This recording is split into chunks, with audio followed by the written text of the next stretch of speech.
Hi all, welcome to technical edu zone. അപ്പോൾ നമ്മളുടെ December മാസത്തെ എക്സാം കണ്ടറിൽ നമുക്കവിടെ ഹൗസിംഗ് ബോർഡ് എയും അതേപോലെ PWD എയും എക്സാം ഡേറ്റ് വന്നിട്ടുണ്ടായിരുന്നു അല്ലെ. അതായത് ഡിസംബർ മാസം 11-ാം തീയതിയാണ് എന്തിരിക്കുന്നത് കോമൺ എക്സാം ആയിട്ട് കണ്ടക്ട് ചെയ്യുന്നുണ്ടാവുക.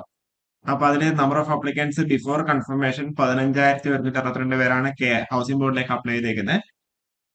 PWDയിലേക്ക് ഏകദേശം 21,777 പേരാണ് അപ്ലൈ ചെയ്തിട്ടുള്ളത്. ഇനിയിപ്പോ നമുക്കത് ആഫ്റ്റർ കൺഫർമേഷൻ എത്ര ആയിട്ട് കുറഞ്ഞിട്ടുണ്ടെന്നില്ല നമുക്കവിടെ നോക്കാം. ഹൗസിംഗ് ബോർഡിലേക്ക് അത് 12,862 അവിടെ കുറഞ്ഞിട്ടുണ്ട്.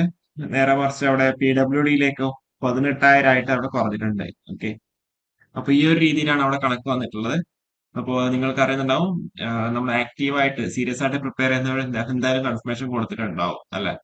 അപ്പോ നിങ്ങൾ എന്ത് ചെയ്യുക, നിങ്ങൾ ആ ഒരു സീരിയസ് ആയിട്ട് പ്രിപ്പയർ ചെയ്യുന്ന ഒരാളാണെന്നുണ്ടെങ്കിൽ നിങ്ങളുടെ പ്രിപ്പറേഷൻ ബൂസ്റ്റ് ചെയ്യുക, നല്ല രീതിയിൽ ബൂസ്റ്റ് ചെയ്യുക.